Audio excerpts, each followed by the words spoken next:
All right, hello. I am Brita Wallace with Wallace Family Ministry, parent and family educator. Welcome to my channel.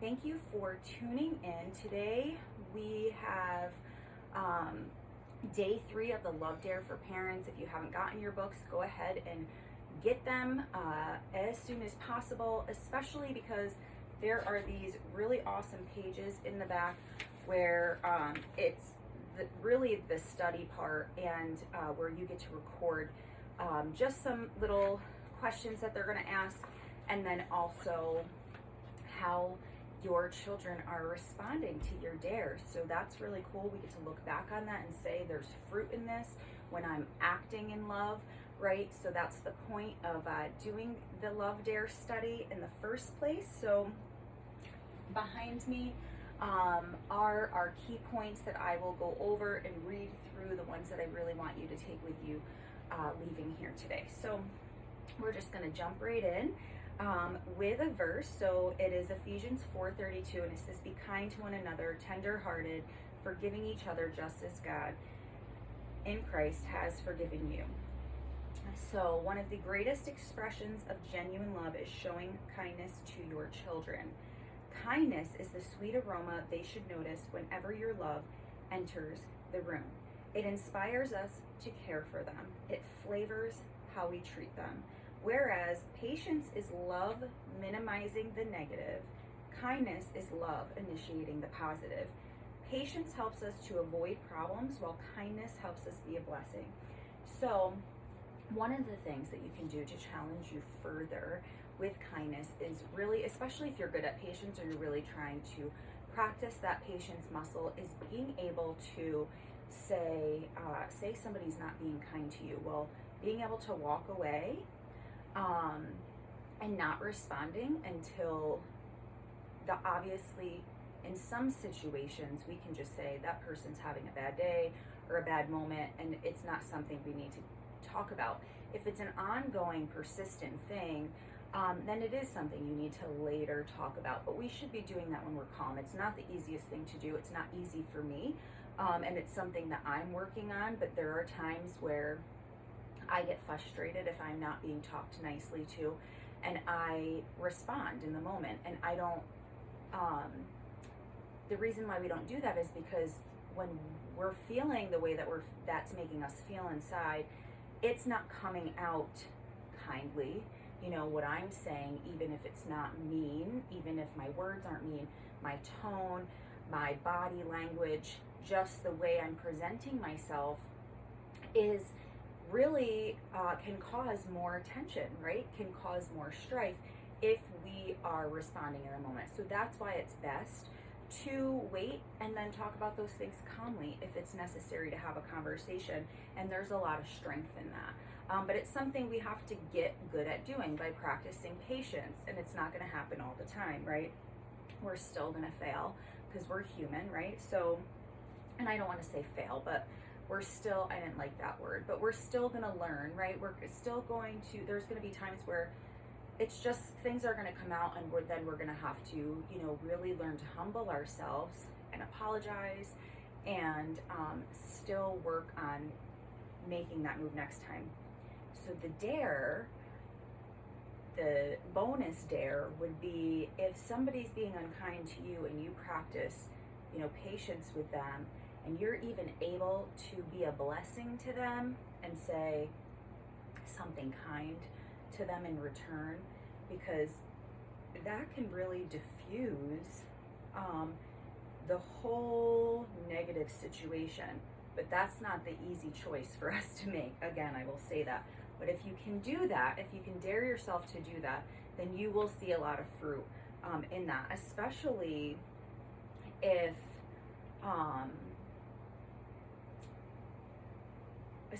you're not, you're not responding and saying something. But if you can just say, like, I'm gonna just say something really, really kind back to this person, because clearly they're having a bad day or, a bad moment or whatever, and I'm just gonna really show them some love. There's a lot of strength in that, and it will diffuse the negative situation. Not always. I mean, the person can like storm off and get upset, especially if they're not used to that. But if you, I think that that's not super common. I think that they might just be like, oh, you know, like I'm frustrated and da da da da. But I think that they're going to respond to that more in love, because when we respond with love, that's what we tend to get back. And sometimes it does take more time than others. So love, patience help us to avoid problems, while kindness helps us to be a blessing. So that's one of the points, and I don't even think that I wrote it down, but it is one of the points that I want you to get. So love will make you kind, and kindness will make you likable. So that's a pretty easy concept to learn, right? Kindness makes us likable, right? When we're kind, people like us. So do not let kindness and truth leave you. Bind them around your neck, write them on the tablet of your heart. You will find favor and good repute in the sight of God and man. Proverbs 3:3-4. And then kindness is love in action. Okay? Kindness is love in action. We are acting to love the people in our lives. So kindness leads to service. So the way that we can do that, some ways is seeing a need and moving to meet it, honoring others by putting their interests ahead of our own, even in the little things at home with our children. We can model kindness by serving them without complaining, as well as quickly pointing out and celebrating moments when they show kindness themselves. So, Jack, my 4-year-old, who has a little three-nager attitude. People always say that, right? But it is actually developmentally exactly where they're supposed to be when they get that little. They are really learning that they're their own person and that they get to make choices, and that comes sometimes with pushback, like their will to be free and wanting to be independent, and they think they know everything, right? So, and they learn eventually that mom and dad are really have their best interests at heart, especially if you have that connection with them and build up that that connection piece. That is the most important part of any relationship, is the connection that we build with each other. So, he has been really, really kind lately. He has really, really good manners. He can be,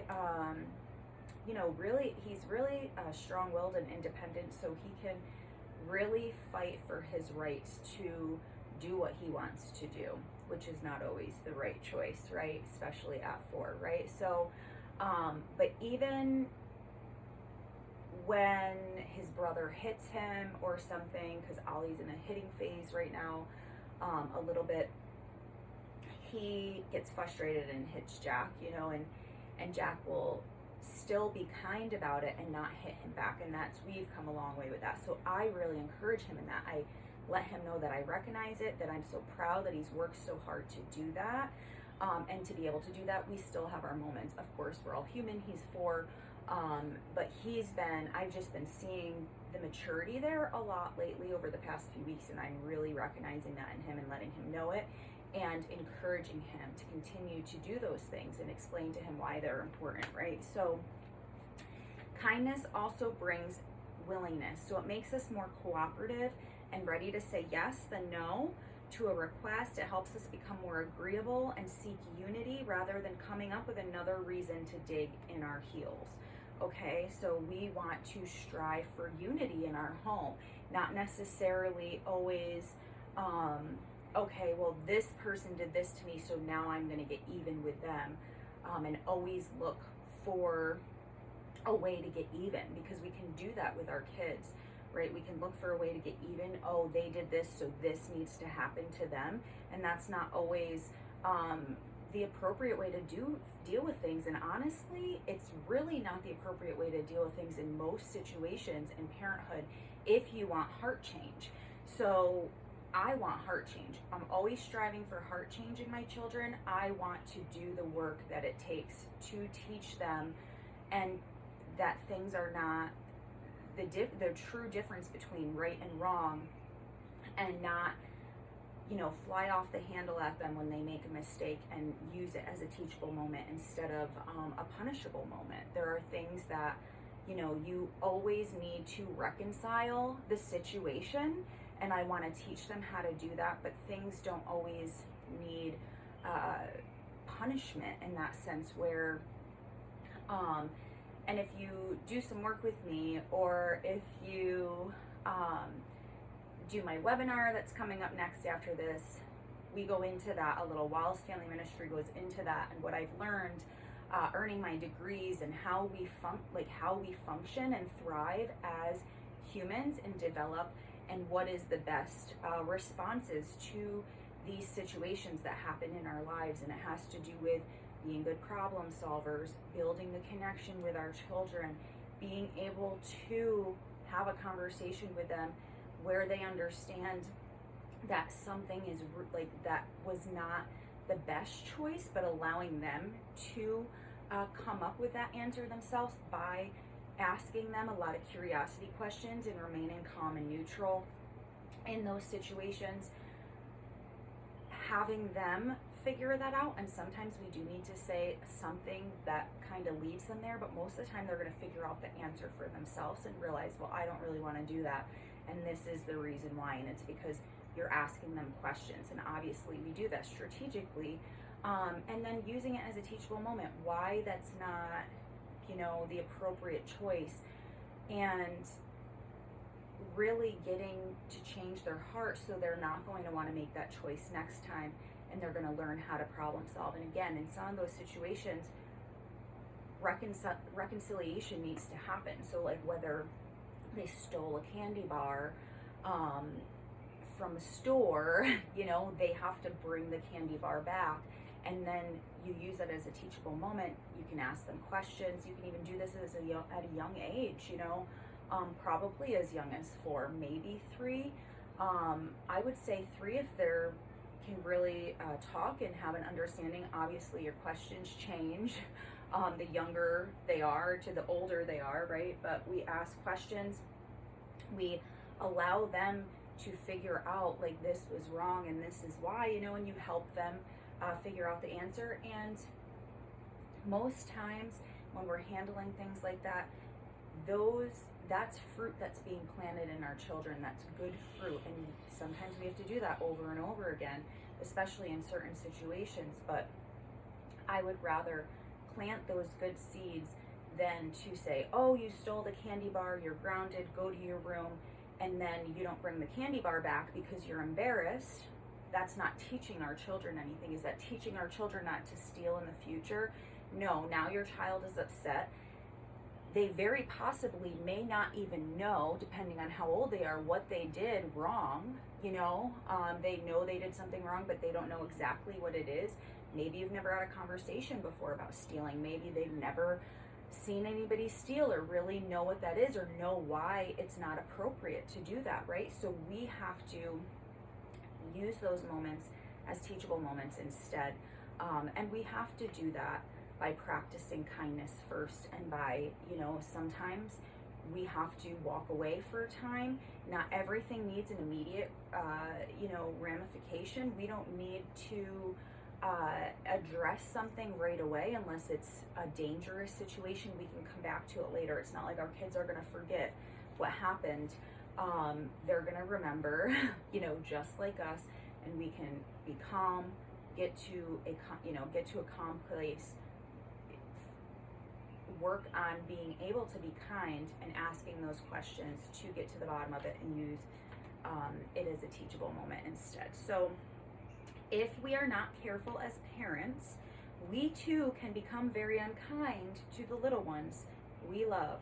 It is so easy to think that because we are the parent, because we are so much more mature and have sacrificed so much for our kids, we can act however we want around them.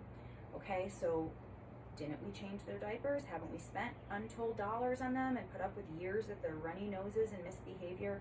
Yes, but love reminds us that our sacrifices never give us the license to be uncaring or harsh, okay? We shouldn't want to be uncaring or harsh with our kids. no matter what they did, we should want to love them because they model our behavior. Our children are very much a reflection of us in a lot of ways. So sometimes you're in situations where people do really, really terrible things. I'm not saying that's like because of parents. There are deep rooted issues of trauma there, whether it was from, home or outside of the home or a little bit of both. And trauma happens to us all, but it affects us all differently. So those situations, and that's what I believe, is that it's trauma. That it's deep, unrooted issues of trauma. And there's a community of people that believe that that's not like researched, but there is research to point towards that and to say, yes, like trauma is very much what happens inside of us and we end up becoming numb and all of these things. So I'm not saying that, and I just felt like I needed to say that because some things that we learn, you're like, oh, well, our kids are a model of us, but my kid became a mass murderer, like that's not, like, think about who your child is as a person, the qualities, the characteristics, their responses to situations. That is a reflection of us, in many, many ways. I'm not saying like the killing, that's a deep rooted issue, So I just wanted to point that out there because I feel like that is a question that's going to come up where like, okay, well, our kids model who we are, they're a reflection of us, but some people turn out, really, really to do bad things and their parents aren't like that or, whatever, but it's coming from somewhere. It's deep rooted generational trauma, right? And just stuff that might not even have anything to do with the parents so much. Mothers should have words of kindness flowing from their lips, and that is from Proverbs 31:26. Okay, so your kids are more sensitive to you than almost anyone on earth.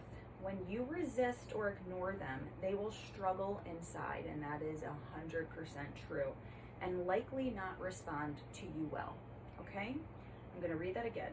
Your kids are more sensitive to you than almost anyone on earth. When you resist or ignore them, they will struggle inside, and that can create a trauma. I'm not saying one where you're going to go kill anybody. I'm not saying that. But I'm just saying that that can cause a trauma, right? And likely they won't respond to you well. Okay, so, but when you create an environment of tender love and kindness, they become more open to sharing their hearts with you and listening to the words you say and the lessons that you share. And that is really important. That paragraph concept to take with us today is that, when we resist or ignore our kids, they will struggle inside. And they likely will not respond to us well. But when you create an environment of tender and kindness, or tender loving kindness, they become more open to sharing their hearts with you and listening to the words you say and the lessons that you share.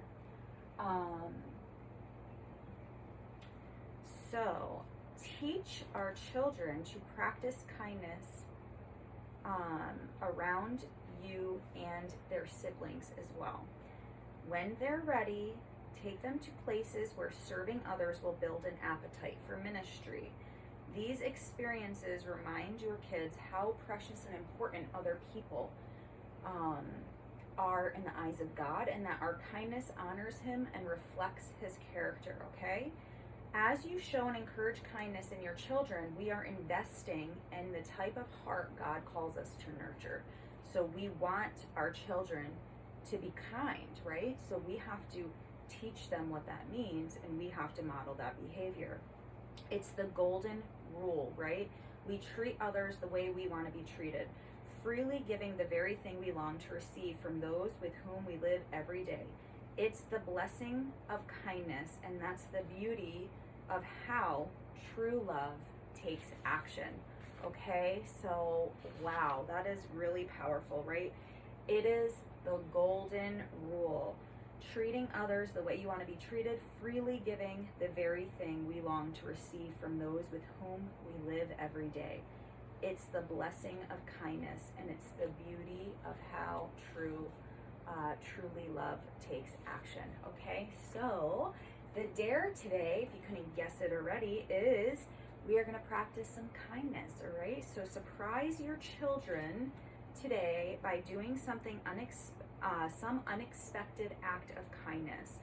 As they take note of your gesture, ask them to do something kind for someone else that is also unexpected. So this can be a sibling, this can be their dad, or their mom, or somebody else, a friend. It could be a neighbor, it could be anybody. So, and then make sure that if you don't have the book and you're listening to it on audio, that you just have a notebook to record, the questions that they ask you at the end, so that you are able to really get everything you can out of this study, because it will show you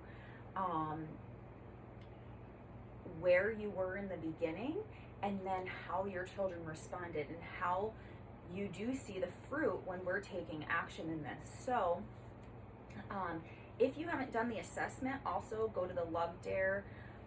You can look it up online. I don't have the website off the top of my head. I should have it written down here somewhere, but make sure that you go, and I will put it in the comments. Make sure you go and you take the assessment. You can do one for your marriage. We're also doing a study on marriage, and you can do one for parents, and it tells you where you're at, where your strengths really are, parenting, where your weaknesses are, and it gives you some practical tools and applications that you can practice on your own to work on those areas and to build your strengths. So obviously a big part of it is doing the Love Dare challenges, right? So make sure you do that. It's totally personal, it's private, nobody else sees it. I don't even know that they record the answers or anything like that. But it's totally private, it's just for you. It's right online, you can access it yourself. But I hope that you have a wonderful time. Get creative, figuring out what act of kindness you are going to do for your children today, and how you're going to encourage them to act in kindness for somebody else as well. So I love you guys. I thank you for tuning in. Don't forget to subscribe and like my channel, and share me with a friend if you think that they would benefit from this video or from this series. Take care. God bless.